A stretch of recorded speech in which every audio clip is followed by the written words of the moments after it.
그리고 이번 주 오늘부터죠. 오늘부터 수업 진행은 큰 변화가 없는 가운데는 수업의 한 절반 정도는 제가 와서 강의를 하고요.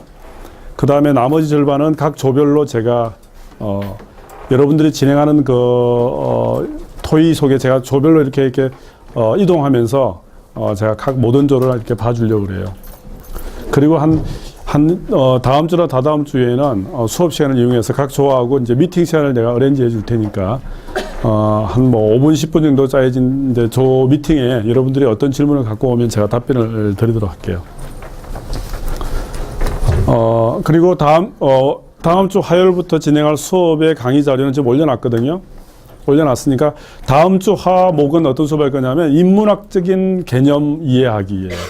빅데이터를 이해하기 위해서 인문학적인 개념 이해가 필요한데 8가지의 화두를 제가 정리해 올려놨거든요. 그래서 다음 주 화목 수업은 여러분들이 팀 프로젝트 진행하면서 지금 EKU 사이트에 올라와 있는 강의 노트 중에서 빅데이터 이해를 위한 인문사회과학적 개념이라고 하는 파일을 열어서 준비해 오시기 바랍니다. 자, 그러면 오늘 수업은 여러분들 각자 팀에서 진행할 사례를 완전히 컨펌하는 시간이에요. 그래서 지금 어떤 주제로 우리가 이제 각 팀들이 진행할지도 저도 알고 있어야 되고 여러분들 스스로도 앞으로 향후 4주 동안 어떤 주제로 진행할 건지 오늘 이 시간에 질문과 그 다음에 토의를 통해서 컨펌을 했으면 하는 바람입니다. 자, 1조 어디 있나요? 1조 혹시 그 자료 가져왔어요? 네. 제가 2부 준비하라고 그랬으니까 1조 잠깐 나오세요. 각 조별로 제가 봤을 때는 한 5분 정도 서로 얘기하면서 여러분들도 좀 도와주시기 바라고요. 저희가 세 번째라서요. 같은 내용을 이번에 또 하게 되면 저희가 똑같은 얘기만 듣겠습니다. 자, 그러니까 짧게 5분이 안 되더라도 좋아요. 같이 한번 해봅시다. 지금 1조에서 제일 먼저 지금 1조가 어디에 위치가? 여긴가? 네. 1조에서 제일 먼저 정한 건 뭐예요? 저희가 처음에는 나이스 시스템으로 말씀드렸다가 그리고 두 번째로 말씀드렸던 봉사활동 관련된 걸로 네네. 체인지하게 됐고요. 네네. 저번에 공개 강의 때 한번 PPT로 설명을 드렸던 것 같아서 네, 우선은 저희가 교수님께 드릴 A4 용지 한 장짜리 제안서만 만들어 왔고요. 저희 빅데이터로 봉사활동을 추천하는 프로그램 개발이 저희의 목적입니다. 4주 동안 할 수 있겠어요? 네. 4주 동안? 하여튼 최선을 다해서. 오케이. 그럼 제 1조는 저는 괜찮아요. 봉사하고자 하는 사람도 많고, 그 다음에 실제 어떤 봉사가 있는지 잘 모르기 때문에 봉사하는 사람과 봉사를 매칭시켜 줄 수 있는 그런 솔루션을 개발하겠다. 좋습니다. 자, 1조 그러면 제가 앉으시고요. 이따가 제가 각 조를 돌면서 좀 도움을 드리도록 하겠습니다. 자, 2조. 잠깐 나오시겠어요? 1조 컨펌 됐고요. 네, 저희 2조는 저번에 도서관에서 빅데이터 활용을 가지고서는 이제 대출과 반납에 그리고 책 추천에 이용하겠다는 의견을 냈었는데 근데 좀 더 재밌게 주제를 바꿔보자는 쪽으로 의견을 모아서 다시 토의를 해봤는데요. 그래서 저희가 2가지 의견이 나왔어요, 크게. 근데 그거를 이제 저희가 결정을 못해서 오늘 한번 얘기해 봅시다. 네, 그래서 2가지를 다 말씀드려볼게요. 일단 첫 번째는 착한 소비자, 착한 업체를 가려내자라는 주제로 이제 이영돈의 착한 식당 그런 거 비슷한 개념인가요? 예, 목적은 같은데 근데 이제 그거는 이제 고발을 하는 프로그램이라면은 이제 저는 딱히 어떤 특정 업체를 고발하고 이런 것이 아니라 이제 요새 문제가 되는 게 블랙 컨슈머가 또 문제가 되고 있잖아요. 아무것도 아닌 거에 괜히 컴플레인을 걸고 이제 문제 제기를 해서 이익만 취하고 근데 환불이나 교환을 요구하는 그런 어떻게 보면 악덕 소비자들이 많은데 근데 업체 입장에서는 이제 이 사람들을 가려내야 자기들이 이제 경제 활동이나 영업 활동을 하는데 방해를 받지 않을 수도 있고 그다음에 다른 착한 소비자들 흔히 말하는 소위 착한 소비자들의 입장에서도 제가 정당한 컴플레인을 했을 때 이제 기업 입장에서는 이것도 고의적으로 이렇게 하는 것이 아닌가라는 오해를 사서 이제 막 착한 소비자들한테까지도 부정적인 영향을 끼칠 수가 있기 때문에 이제 이것을 쌍방향으로 더 긍정적인 게 효과를 내면서 이제 고쳐보자라는 취지에서 이 주제를 생각했는데요. 구체적인 방안은 이제 컴플레인을 저희 보통 뭐 직접 걸 수도 있지만 뭐 직접 거는 것도 하나의 데이터가 될 수도 있고, 그다음에 저희 경험에 소비자 보호센터나 고객센터 이런 데 많이 전화를 하잖아요. 네, 그런데 유독 그러니까 블랙 컨슈머들은 다양하게 이제 그것도 자기네들이 이익을 취하려는 목적이기 때문에 다양하게 막 이렇게 많이 전화를 한단 말이에요. 그래서 유독 이렇게 분쟁이 많은 소비자나 아니면은 이렇게 빈도수나 횟수가 높은 그런 소비자들을 가려내는 거예요. 그래서 업체 입장에서는 이제 이거를 뭐 가지고 업체 입장에서는 그렇다고 해서 그 사람이 또 그 다음번에 전화를 했을 때 이게 나쁜 의도인지 좋은 의도인지를 모르잖아요. 이번에는 진짜 나쁜 의도일 수도 있고 좋은 의도일 수도 있으니까, 그래서 그런 걸로 이용을 하는 게 아니라 그런 사람들 제외하고 나머지들은 그래도 정말 정당한 자기 소비자 권리를 주장하는 거라고 생각을 해서 더 친절하게 할 수도 있고 아니면 더 적절한 보상 방법을 생각해낼 수 있게 하는 그런 방법인데요. 또 이 이런 방법을 이용해서 또 착한 업체 역시 가려낼 수 있는데, 이 원리는 그런 거예요. 그 원인이나 그 교수님이 추천해주신 책을 읽어보면은 빅데이터는 원인이나 정확한 인과관계는 모르지만 상관성을 가지고 파악을 한다고 했잖아요. 어떤 이유 때문에 뭐 그 어떤 업체나 가게가 손님들하고 분쟁이 많은지는 모르나, 근데 유독 뭐 불친절하다던가 아니면 맛이 없다던가 이런 식으로 해서 소비자들하고 분쟁이 많은 업체가 있을 거 아니에요. 그래서 그런 업체들을 소비자들에게 정보를 제공해서 저 가게는 뭔가 좀 문제가 있다라는 걸 파악하게 해서 소비자들이 이제 소비 활동을 하는 데 있어서 그럼 착한 가게보다는 이제 못된 가게를 찾아내는 거네. 그렇죠. 못된 가게도 찾을 수 있고 착한 가게도 찾을 수 있고. 네, 분쟁이 없는 좋습니다. 뭐 그런 게 저희 첫 번째 주제고요. 그다음에 두 번째는 아직도 고민 중. 두 번째, 첫 번째. 둘 다 저희가 괜찮다고 생각을 해서 두 번째는 저희가 대학생들 입장에서 이제 취업이 문제가 되는데 청년 실업이 이제 뭐 그게 머지않은 과거부터 계속 문제가 되어 오고 있었잖아요. 근데 이거를 저희가 사회적인 방법을 찾아서 정치적으로나 어떤 제도적으로나 해결을 하려고 노력하기 위해는 저희가 아직은 힘이 없으니까 그래서 현실적으로 이제 저희가 더 노력을 해서 어떻게 보면 자격이죠. 뭐 저의 자격을 더 높여서 취업을 더 할 수 있게끔 하는 그런 방안이 저희 개인적인 입장에서는 더 빠르잖아요. 그렇지. 그래서 그런 거에 착안을 해서 낸 의견인데,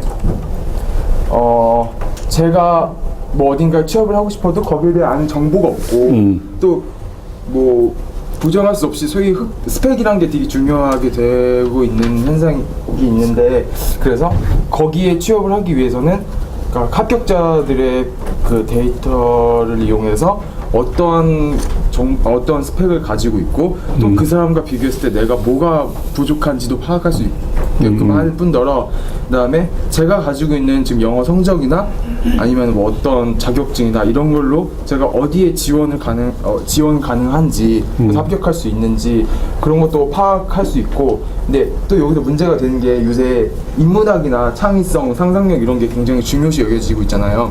그래서 스펙 말고도 사실 내가 뭐 어떤 뛰어난 상상력을 가지고 있거나 이러면 그거 역시 기업에서 크게 높이 사는 경향이 있다고 하는데, 그래서 그것을 파악하기 위해서는 이거를 솔직히 수치화시킬 수는 없지만 최대한 수치화시켰을 때 흔히 말하는 게 좋은 방법이란 거는 대외 활동이나 아니면 뭐 봉사 활동도 그런 게 될 수도 있고 또 독서 역시 그런 큰 방법 중에 하나거든요. 그래서 그 합격자들의 자기소개서를 구할 수 있을지 모르겠지만 그런 데이터나 아니면은 뭐 도서관 이용, 대출, 책, 뭐를 읽었나 뭐 이런 것까지도 다 파악을 해서 이제 취업을 원하는 청년들에게 이렇게 가이드라인 제시해주는 그런 방안.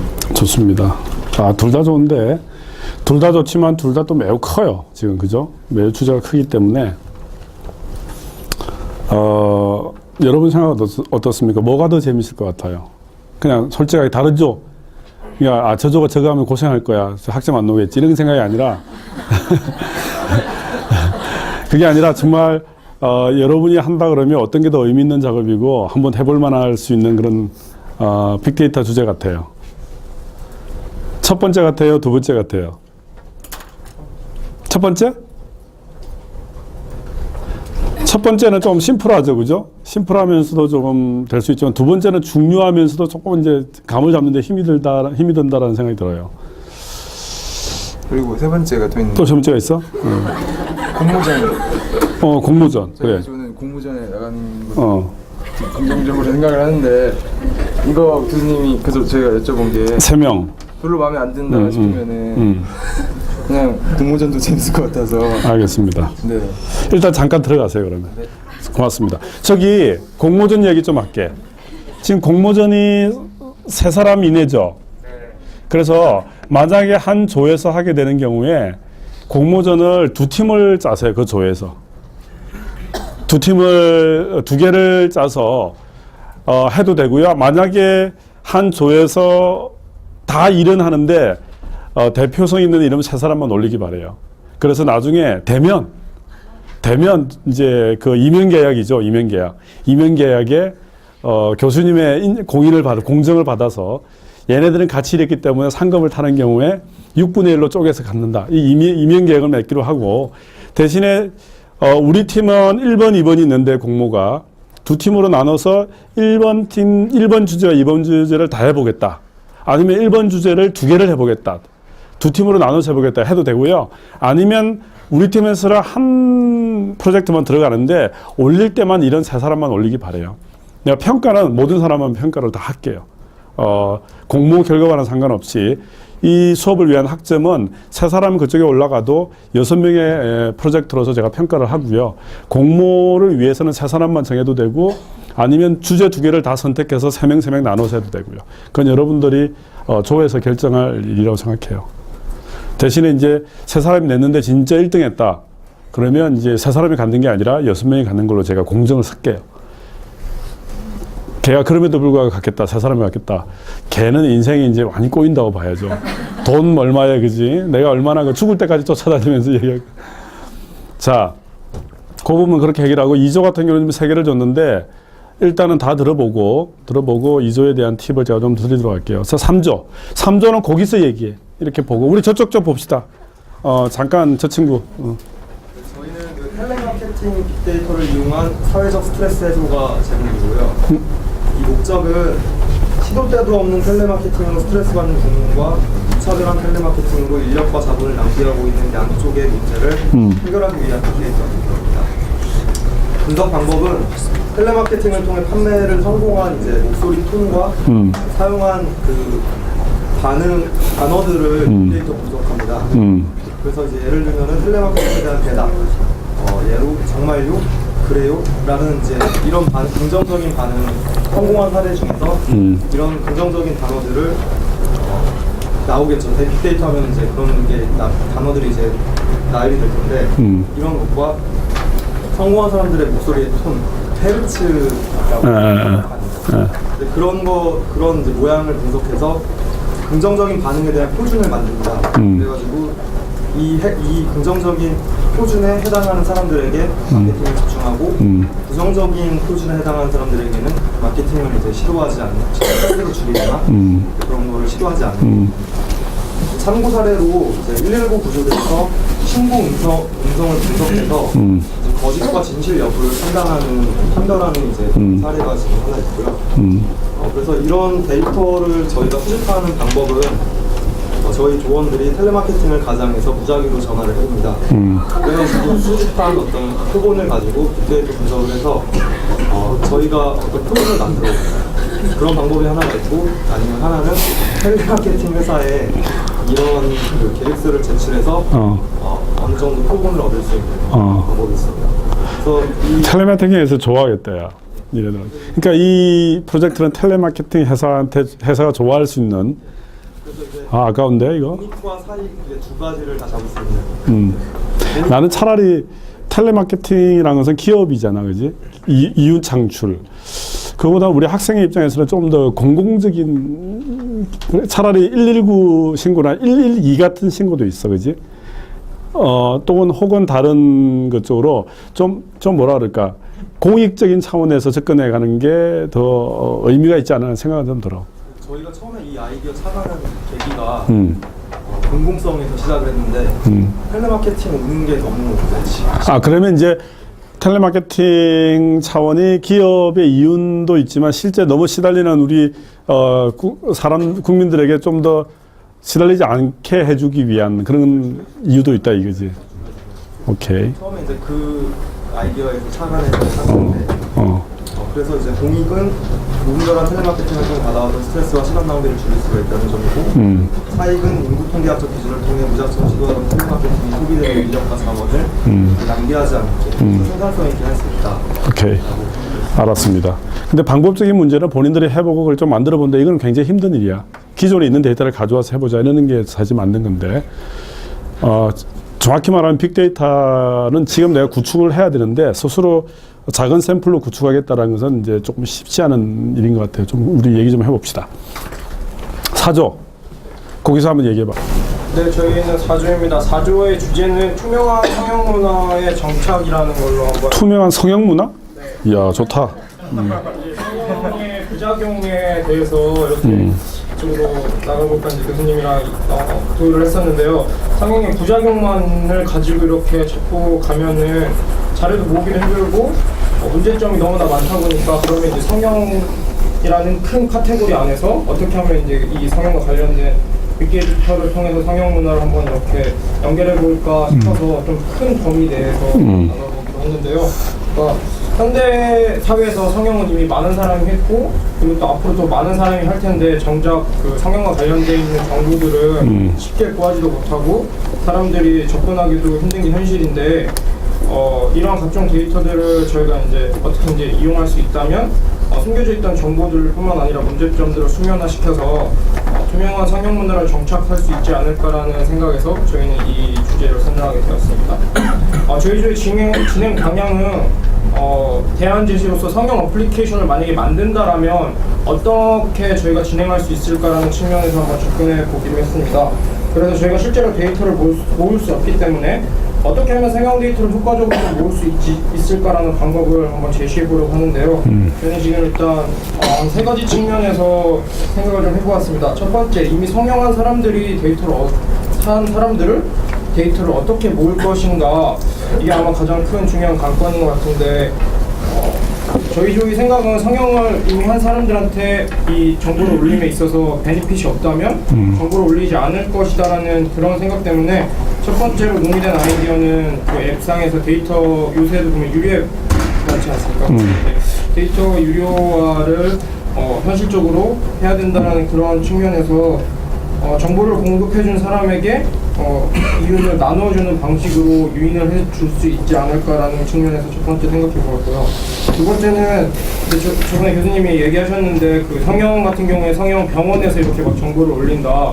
그래서 그런 측면에서 실제의 정보와 허수의 정보를 어떻게 구별해 낼 것인가라는 측면에서 이 어플리케이션을 만들었을 때 사전 승인제를 도입함으로써 그 사전에 이제 이 관리자가 정보들을 이미 받아서 사전에 이 검토를 하고 이렇게 그러니까 가입 직전에 이제 사전 승인제를 통해서 정보를 진짜인지 가짜인지 한 사람이 하나씩 물론 이제 자세한 것들은 이제 물론 PPT로 이렇게 만들어서 하겠지만 일단 기본적인 보통은 사전 승인제를 통해서 진짜와 가짜의 정보를 구별해낼 수 있지 않을까라는 생각을 해보았고요.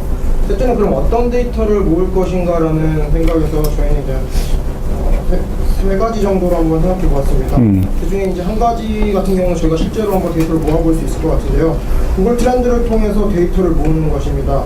그러니까 요즘 성형도 보면 성형 하나의 트렌드로 요즘에 선호하는 코, 눈, 입 모양 등의 이런 성형 트렌드가 있다고 합니다. 그래서 예를 들면 뭐 이민정의 버선코, 그리고 또 연하의 고양이눈과 같이 하나 이렇게 물론 성형이 계속 오랫동안 왔지만 해마다 이렇게 성형에 대한 또 트렌드가 그러니까 사람들이 추구하는 트렌드가 있다고 하는데 이러한 데이터들을 모으면 그 성형의 주 타겟층이 여성이고 이 트렌드에 민감하기 때문에 트렌드를 예측할 수 있고 트렌드를 또 제시해 줄 수 있지 않을까라는 측면에서 이런 데이터를 모을 수 있을 것 같고 무엇보다 두 번째는 이제 가격 데이터를 생각해 보았습니다. 가격 데이터 같은 경우는 성형외과에 직접 방문하지 않으면 가격에 대해서 정확히 알 수 없을 뿐만 아니라 현금으로 했을 때 그런 음성적인 것들 때문에 평균 가격이 없게 되는데, 만약에 앱상에서 이제 그 사람들이 가격을 이렇게 제시해 줌으로써 저희가 모인 그 가격을 수집한다면 그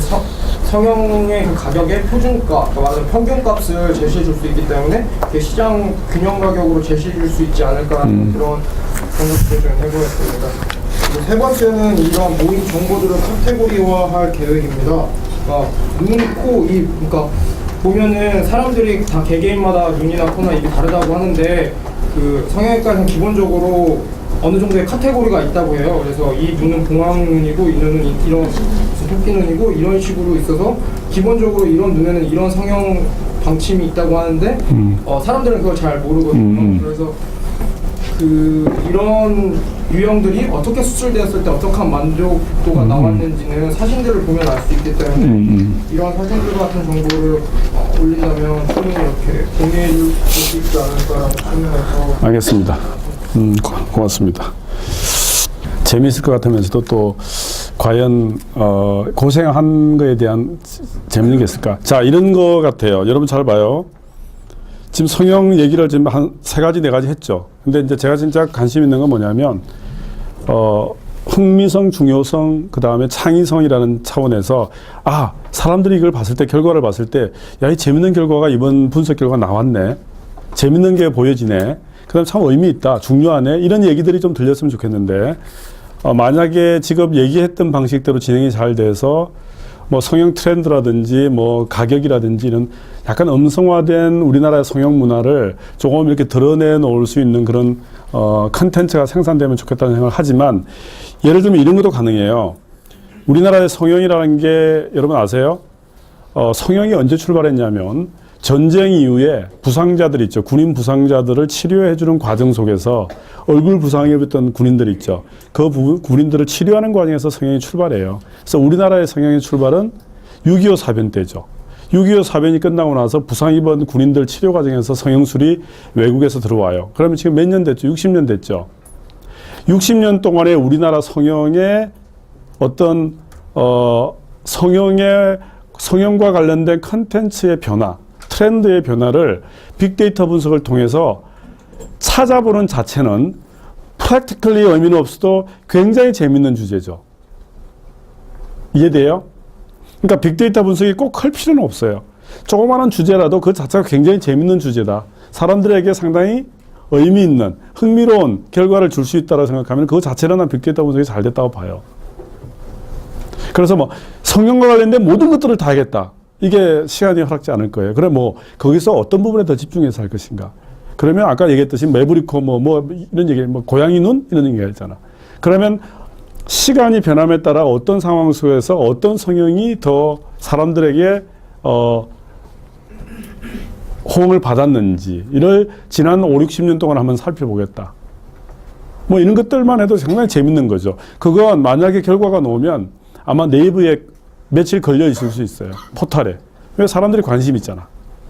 자, 그 자체만 해도 나는 괜찮은 주제로 생각하니까 너무 크게 벌리지 말고 거기서도 좀 더 재밌는 주제를 잡을 수 있으면 좋겠다 생각이 들어요. 5조. 예, 나와서 얘기해도 되겠다. 저희는 아직 공모전 할지 2주 할지 확실히 정하지 못했지만 저희가 2주를 통해서 얘기하도록 하겠습니다. 일단 저희의 소재는 모기입니다. 최근에 저희가 생각한 모기가 문제 상황이 있다 생각했습니다. 첫째로는 최근에 11월이 된 가을에도 모기가 매우 많이 등장. 가을 모기. 실제로 부산에서 조사해본 결과 그러니까 어떤 축사에 모기가 400마리 정도였는데 원래 작년 같은 경우는 올해 같은 경우는 600마리 정도로 그게 한 3 더 오히려 늘어난 상황이 있고 그에 따라서 모기약이나 모기에 대한 제품도 소비가 늘어나고 있는 상황입니다. 그리고 모기는 병균을 옮김으로써 사람의 건강에 악영향을 미칩니다. 예를 들어서 모기로 죽고 있는 사람이 1년에 거의 90만 명이 이른다고 합니다. 전 세계적으로. 아, 그래? 네, 말라리아나 혹은 일본 내용같이 한국뿐만 아니라 세계의 정도긴 한데 그것 때문에 피해를 입은 거기 때문에 모기 자체가 좀 악영향을 미치는 요소라고 생각해서 모기에 대해서 저희가 조사를 해보려고 했습니다.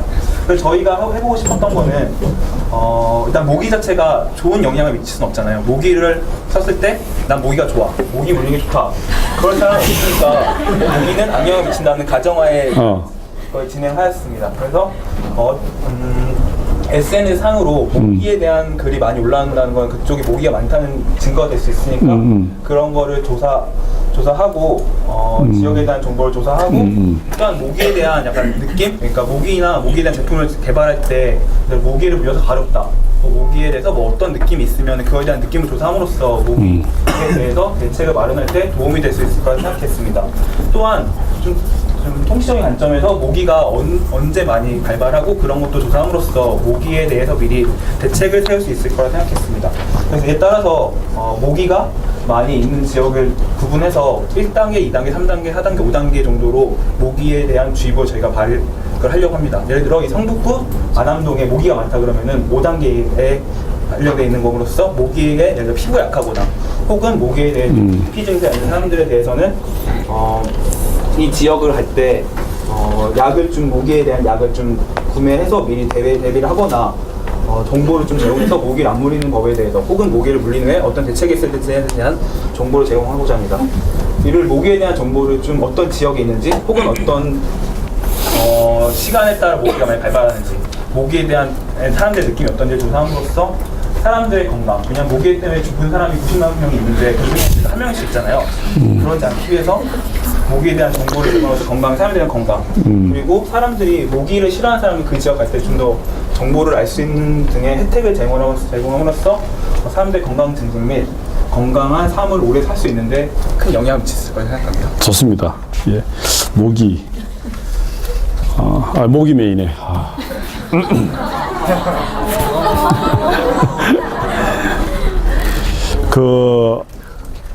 뭔가가 나올 수 있을 것 같아요. 근데 그게 얼마나 중요하고 흥미로운 주제일지는 실제 여러분의 분석 들어가서 하면서 어떤 결과가 나올지 한번 찾아보기 바라는데, 일단 모기에 대한 빅데이터 분석이 별로 없는 것 같아요. 그죠? 감기 바이러스 같은 경우는 있었지만 모기도 상당히 중요한 90만 명이나 죽을지 몰랐어요, 저는. 그러면 그 주제 자체는 굉장히 재밌는 주제다. 그러면 어떤 데이터를 어떻게 구축해서 어떻게 갈 것인가를 좀 고민해 볼 수 있는 거고요. 모기 괜찮습니다. 괜찮은 것 같다. 한번 해봅시다, 우리. 6조. 혹시나 주제가 완전히 지금 5조 같은 경우는 주제가 완전히 새 주제거든요. 6조는 어때요? 저희는 그걸 발전시켰습니다. 오케이. 그럼 이제 한번 얘기해 봅시다. 왜? 네, 저희 조는 일단 학교 폭력이랑 청소년 집단 따돌림에 대해서 그걸 예방하고자 하는 큰 틀로 빅데이터를 활용해서 어떻게 한번 좋은 방법을 해볼 수 있을까 해서 고민을 해봤습니다. 우리나라 청소년 자살률이 OECD 국가 1위인데 그 중에서 한 6명 중에 1명은 집단 따돌림이나 학교 폭력 때문에 자살을 한다고 하는데, 이런 상황에서 저희가 문제인식 단계에서 주목했던 점이 최근에 디지털 시대를 맞춰서 일진들이나 문제 학생들도 기술이 발전해서 카카오 스토리나 SNS를 이용해서 카따라고 하는 새로운 양상의 그런 집단 따돌림이 많이 성행하고 있다고 해요. 그래서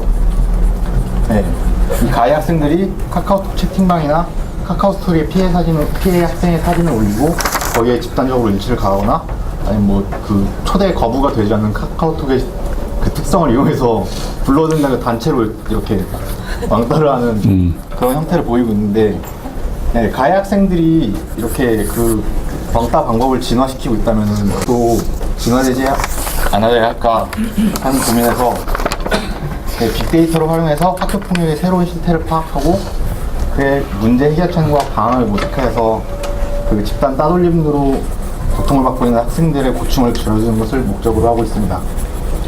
현재 가장 많이 이용하는 SNS 서비스가 카카오톡인데요.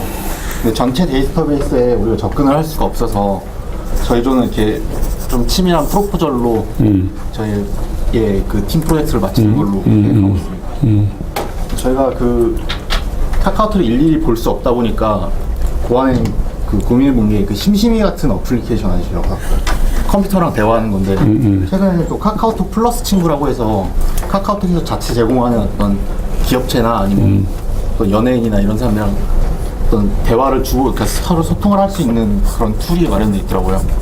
그래서 이런 플러스 친구를 이용해보면 청소년들이랑 대화를 직접적으로 시도하는데 좋은 접근성을 가지고 있으실 것 같아서 익명적으로 익명성을 보장해준다면 피해 학생들도 자기의 그런 사례 주변 피해 양상이나 본인 심경 그리고 주변 환경 피해 학생의 성적이나 뭐 집안 환경, 또 요즘 못생겼다고 왕따 시키는 것도 많다고 하더라고요. 외모 같은 것도 물어볼 수 있을 거고, 친구 관계나 이런 걸 좀 수집을 한 다음에 거기서 이제 감정어나 아니면 사례 이런 거를 데이터베이스화해서 저희가 나름대로 데이터베이스화해서 어떤 그 학생의 우울증이나 그런 피해 단계를 범주화한 다음에 어느 정도까지 가면은 알람을 뭐 1단계, 2단계, 3단계 정도 알람을 해서 지금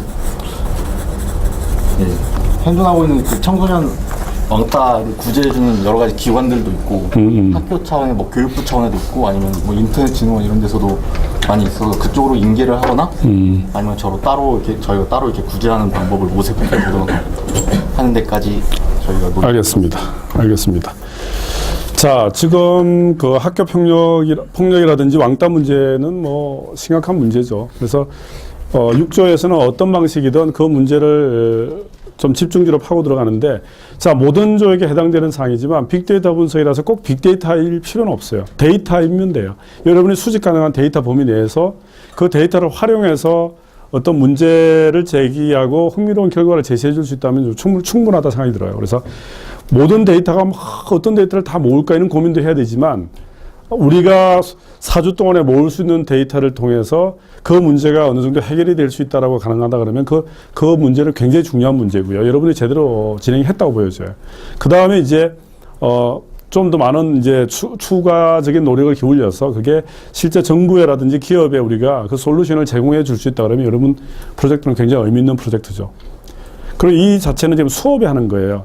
내가 여러분들이 다시 한번 얘기하지만 수업에서 뭐 진짜 뭐 세계적인 뭐 노벨상을 받든지 세계적인 뭐 솔루션을 개발하고 이거 다 원치 않아요. 여러분이 이 수업을 통해서 실제 데이터를 가지고 문제를 찾아내고 문제를 분석하고 문제를 해결하고자 하는 노력들, 그런 경험을 이 수업을 통해서 쌓았으면 좋겠다라는 바람이 있고요. 첫 번째는. 두 번째, 그 다음에 그 와중에서도 정말 좋은 솔루션의 수업을 통해서 제시가 된다 그러면 정말 좋겠다라는 바람이지, 여러분이 하여튼 이 수업에서 모든 걸 해결하려고 생각하지 마요. 지금도 마찬가지인데 카톡이 안 된다 그러면 다른 이용 가능한 대안적인 툴을 통해서 그 문제를 해결하기 위한 우리만의 노력들을 해보기 바랍니다. 프로포절까지도 좋지만 여러분이 실제 가장 중요한 데이터가 안 되더라도 대안적인 데이터를 통해서 한번 가지고 있는 생각을 좀 이렇게 한번 정리를 해서 추진해 보기 바랍니다. 자, 7조. 자, 오늘 지금 얘기된 거는 거의 컨펌 되는 거예요. 제가 생각했을 때는 이제 진행하는 걸로. 7조도 그건가? 그 다음에 얘기한 거? 예, 저번 주에 우리가 뭐 잔반이었나? 예, 잔반이었는데 또 혹시 추가적인 거 있나요? 예. 그렇게 추가적인 건 없고 이제 오늘하고 다음 주부터 저희 본격적으로 얘기 들어갈 것 같은데 다시 한번 설명드리면은 저희가 대한민국 음식물 쓰레기 문제가 심각하다고 봤고 지금 2013년 현재 하루 17,000톤의 음식물 쓰레기가 발생한대요. 이 중에서 대학교 식당이나 대기업 식당 등 집단 급식소에서의 발생한 경제 피해액이 10%에 달하고 있어서 저희가 이거를 사전에 미리 어떤 메뉴를 어떤 변수랑 상관이 있어가지고 뭐 변동이 있을 것인지를 예측해서 한번 그 가장 효과적인 메뉴를 측정해보는 방식으로. 우리가 다 아는 얘기니까 그러면 데이터는 어떤 데이터를 지금 혹시 생각하는 게 있나요? 데이터는 노트북에 써놨는데 일단 저희가 수집할 수 있는 데이터, 직접 식당들한테 가서 얻을 수 있는 데이터가 하나 있을 것 같고요. 그리고 온라인 조사를 통해서 얻을 수 있는 데이터가 하나 있을 것 같은데 일단 전자 같은 경우에는 저희가 직접 급식소에 가가지고 한번 그 식수 자료나 이런 걸 얻어볼 생각이고요. 그 다음에 아마 우리나라 음식 쓰레기 버려지는 음식 쓰레기에 대한 데이터가 있을지 모르겠어요. 통계 데이터가. 그런 것들도 한번 참고해 볼 필요가 있는 생각이에요. 저번에 보니까 수업 시간에 알려주신 분들이 소스가 있는데 거기서 한번 찾아볼 생각입니다. 알겠습니다. 7조는 그렇게 잔반 우리 한 거는 지난번에 얘기됐고 좋은 주제다라는 생각이 들었고요. 8조. 저희는 지금 두 개의 안건 갖고 고민 중인데요. 첫 번째는 선물 추천 앱이라고 해서 이제 기념일이라 그런 생일이나 그런 게 다가오면 사람들이 좀 고민을 하게 되잖아요. 어떤 선물을 고를지에 대해서. 또 그런 것에 대해서 시간도 많이 쓰고 그 웹페이지에 보면은 그 수많은 그런 선택지 중에 뭘 선택해야 될지도 또 고민이 되고 그래서 그런 점을 좀 해결하기 위해서 선물 추천 앱을 생각했고요. 그리고 어떤 데이터를 추천하는 방법에 대해서는 이제 블로그나 카페 같은데 선물을 추천해 달라고 골라달라고 하는 그런 데이터들이 있는데 그런 것들을 좀 갖고 와서 분석 그 툴로 사용할 수 있고 또 저희가 또 추가로 또 상대방 저희가 이제 선물하려는 그런 사람들의 정보를 또 입력을 하면 그래서 또 목록이 좁혀지는 그런 부분을 하나 준비해 보려고 하고요. 그리고 두 번째는 취약계층 돌봄 지도인데 이거는 도시를 보면 이제 교육 수준이나 그런 것들 어떤 사는 것들이 땅값이나 어떤 편부모나 조성가정 가정의 형태나 그런 거에 따라서 이렇게 생활 수준이나 그런 게 분류가 되게 되는데 지금 LG경제 리포트에 보면은 이제 그 금융위기 이후 소득 격차가 많이 그 완화됨에도 그 취약계층은 더 살기가 힘들어진다는 그런 보고서가 있더라고요. 근데 이제 이 계층을 막상 지원을 하려고 보면은 관공서나 그런데 이제 일부 자료나 그런 거를 이제 얻어와서 해야 되기 때문에 또 표적을 좁히기가 힘든 그런 문제가 있어서 이런 거를 해결해 보려고 하는데요. 저희가 왜 이제 땅값이나 편부모나 조성가정 이런 것들을 정한 이유는 이제 그런 데이터들보다는 사람이 진짜 직접적으로 사는 환경에 따라서 실질적으로 도움이 필요하고 안 필요하고가 결정된다고 생각했기 때문에 소득 신고 같은 경우에는 이제 신고가 제대로 안 될 수도 있고 그런 문제들이 있기 때문에 그런 걸 좀 해서 도시 전체적으로 그런 지도를 그리면 슬럼화도 관찰할 수도 있고 그런 식으로 한번. 좋습니다. 둘 다 헷갈리네. 뭐가 좋은 것 같아요? 선물? 좋습니다. 선물합시다. 예. 선물 추천 앱에 대해서 고민해 보기 바랍니다. 왜냐하면 선물을 뭘 살까라는 것도 굉장히 큰 스트레스예요. 스트레스. 여러분 스트레스 북한말로 뭔지 알아요? 스트레스. 북한말로. 누가 방금 답이 나온 것 같아. 북한말로 스트레스가 뭘까? 정신 충격. 정신 타격. 선물을 뭐 살까도 굉장한 정신 타격이야. 예. 그러니까 제대로 된 선물 추천 앱을 개발하면, 근데 그게 이제 다양한 데이터를 좀 활용해서 상당히 재밌는 게 되지 않을까 싶어요. 자, 구조. 네, 저희조는 저번에 헌혈에 관련된 거 했었는데요. 새로운 아이디어보다는 조금 디벨롭 시켰는데 그 제목은 헌혈버스 효율적 배치에 대한 빅데이터 프로젝트를 잡았고요. 그 자체는 재밌어요. 네. 제대로 된 데이터 나와서 정말 결과가 재밌다, 의미 있다 그러면 이거 굉장히 이거는 효용 가치가 큰. 네. 예. 조금 더 조사를 해보니까 2005년에서 2012년 통계에 보니까 과거보다 현재 옛날에는 군인들이 집단적으로 하는 현혈이 많았죠. 네, 집단 헌혈이 많았었는데 거의 지금 작년 통계로 66.2%가 개인 헌혈에 의존하고 있다고 합니다. 그래서 조금 더 이 프로젝트를 해야 되겠다는 생각을 했었고요. 오케이. 그 다음에 전국 헌혈의 개수가 120개 정도가 있는데 그 중에 거의 한 50개가 다 서울 쪽에 다 몰려 있고 지방도 대도시 지역에만 몇 군데만 있어서 이 헌혈차 배치를 어떻게 하면 효율적으로 할 수 있을까가 좀 중요한 문제라고 생각이 들었습니다.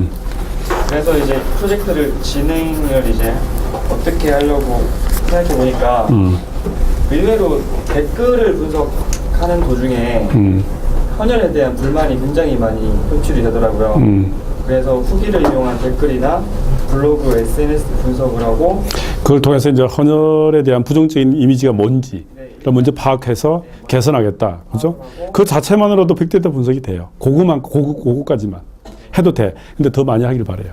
예. 그러니까 무슨 말이냐면 문제에 대한 사람들의 인식이 뭔지까지만 분석해도 충분히 빅데이터 분석이 된다고 봐요.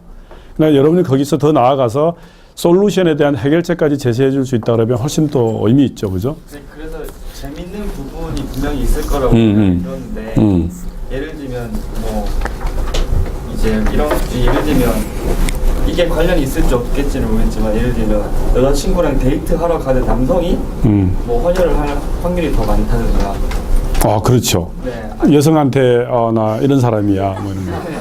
나 그런 걸 찾아보고 싶었어요.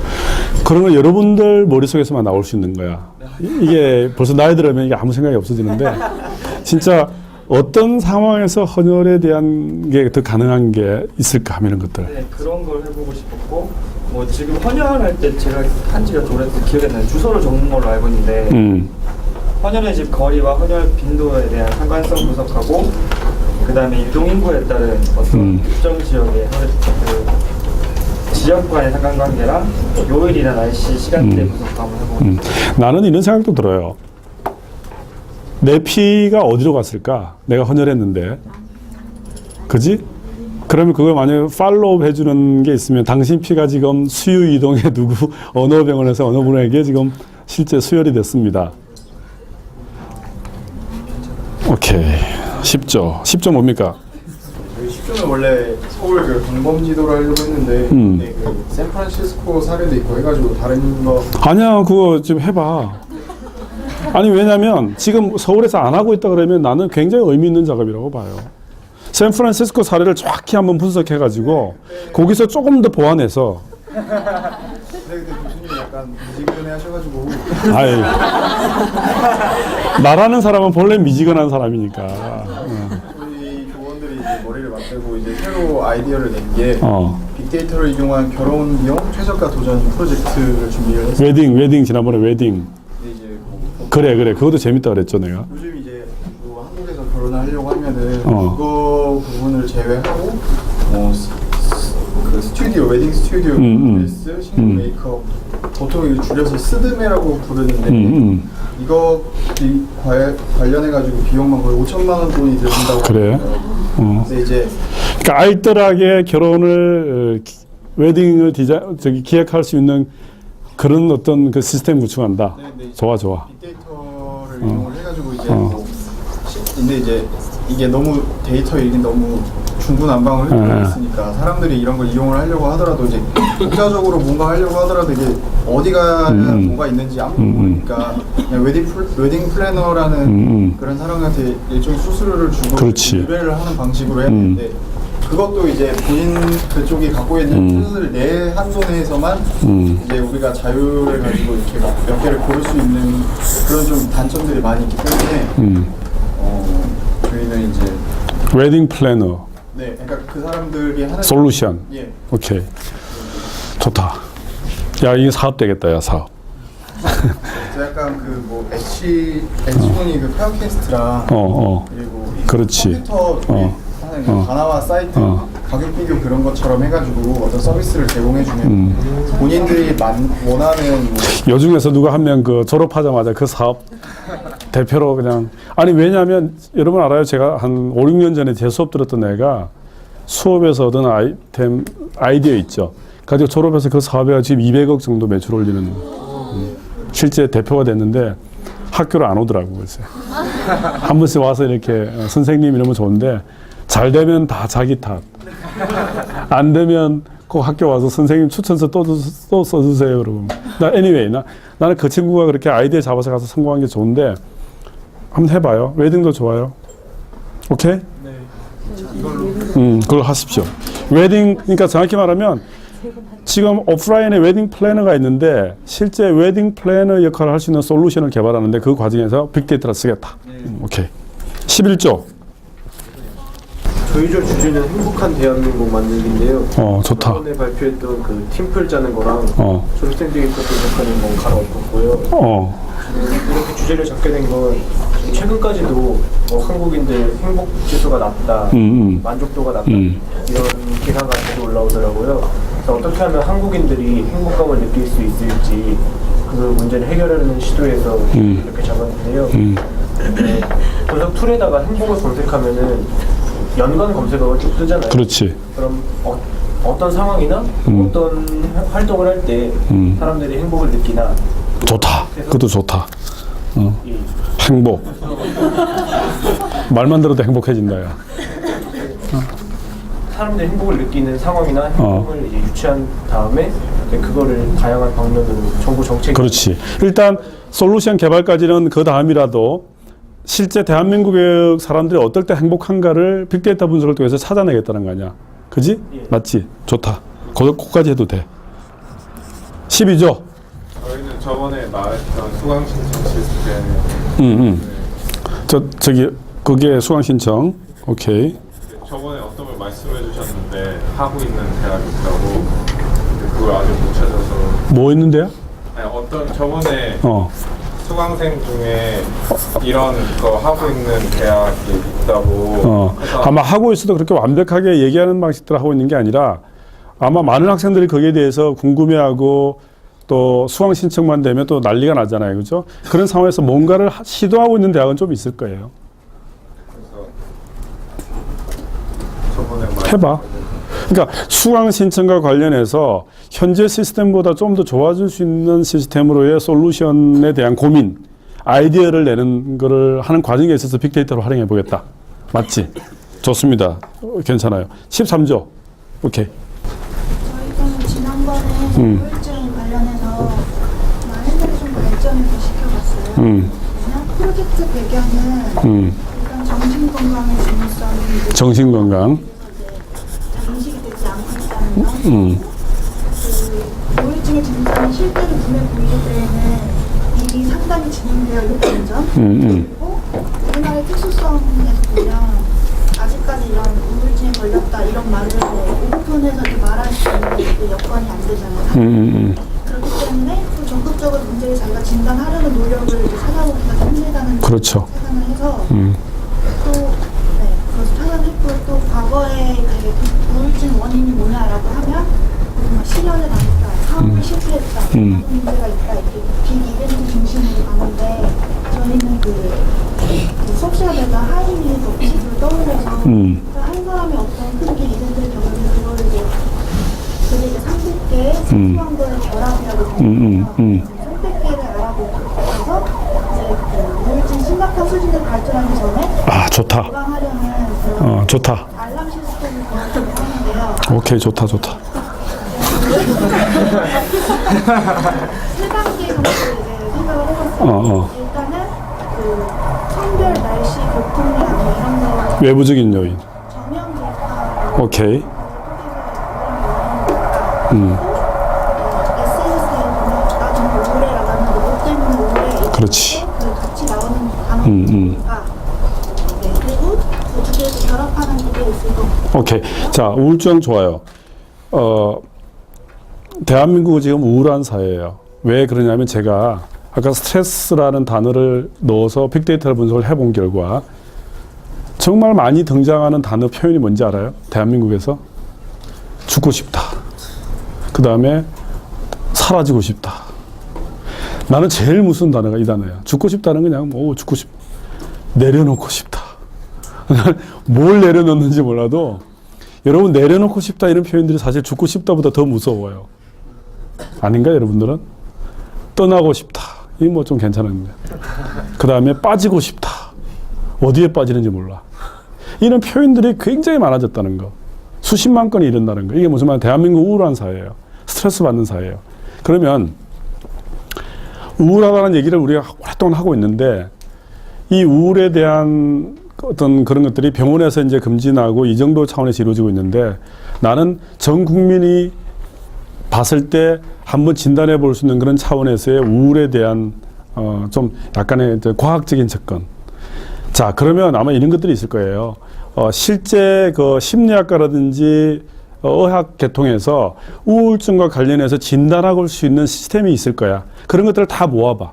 그래서 실제 외부적인 요인, 내부적인 요인, 가족적인 요인, 환경적인 요인 이런 것들에 대한 요인의 집단이 있을 거야. 그 집단 속에서 필요한 것들을 찾아내고 그 다음 비정형 데이터를 통해서 소위 말하면 우울증 인디케이터라고 할 수 있는 워딩이 있죠. 단어들. 이런 것들을 조합을 잘 해가지고 우울증에 대한 것들을 좀 이렇게 한번 폭넓게 짚어보면 좋은 데이터가 나올 수 있다. 오케이. 좋다. 자, 이제 정해졌습니다. 나는 의외로 영화 우리 경진대 분석센터 그 활용 그 경진대에 나가는 게 없는데 자, 2조 어디 있어요? 2조 어떻게 할래요? 그 영화 쪽 갈래요? 아니면 안 갈래요? 그거 결정하시기 바랍니다. 그 다음에 혹시나 다른 조에서 우리가 이런 얘기는 했지만 지금 미래부에서 하고 있는 빅데이터 분석 활용센터에서의 실제 빅데이터 경진대 컴피티션에 우리 조에서는 그걸 한번 해보겠다. 1번이든 2번이든 해보겠다라는 조 다시 한번 의사표현을 해주기 바랍니다. 그거 안 해도 돼요, 사실. 결정 못해서 고민 중인데 고민도 해보고. 예, 고민해보고요. 왜 제가 그 얘기 하냐면 가능한 한 빨리 시작하는 게 좋아요. 오늘 우리 목요일이잖아요, 그죠? 그럼 다음 주면 벌써 화요일 수업이면 벌써 또 5일 지난 시점이에요. 그럼 5일이면 굉장히 큰 시간이에요. 그러면 오늘 더 고민해보기 바라고요. 저는 지금 받은 13개 조의 주제 각 2조 정했나요? 뭐였죠? 2조 빼고는 다 정한 것 같은데. 교수님, 그러면 저희 아까 말씀드린 그 착화업체 가려내는 거랑 그 플랫 컨슈머가 가려내는 거랑 취업 그 도와주는 거랑 취업합시다. 취업. 예, 취업. 취업에 대한 고민해봐요. 그러니까 취업과 관련된 빅데이터를 통해서 실제 많은 사람들에게, 많은 젊은이들에게 취업과 관련된 좋은 정보를 줄 수 있는 솔루션. 그거 고민해보기 바라고요. 3조. 3조가 지금 내가 좀 마음에 걸려. 텔레마케팅이. 이게 막 와닿지가 않아. 여러분 고생 많이 할 것 같은데 와닿지는 않아. 얘기 그럼 3조는 얘기해서 다른 주제를 잡든지 아니면 그 주제를 좀 더 명쾌하게 어떻게 할 건지 결정하든지 아니면 이제 컴피티션으로 갈 건지 결정해 주고요. 요 몇 조지? 그럼 3조, 5조 빼고는 다 정해졌어요. 3조, 5조 빼고는 나는 지금 다 정해졌다고 봐. 자, 그럼 그 주제로 이제 하는데 몇 조야? 9조도 안 정해졌니? 헌혈. 그거 그러면 하여튼 토의를 해보는데 자, 지금 3조, 5조, 9조 외에도 혹시나 우리가 또 하다 보니까 팀원들이 저기 컴피티션을 가고 싶어 한다라고 하면 해도 돼요. 저는 해도 돼요. 해도 되지만 다음 주 화요일 날 수업 때 내가 강의 끝나고 나서 다시 한번 물어볼 때는 그때는 실제 이제 시작해야 되는 주제 컨펌을 해주길 바래요. 알겠습니까?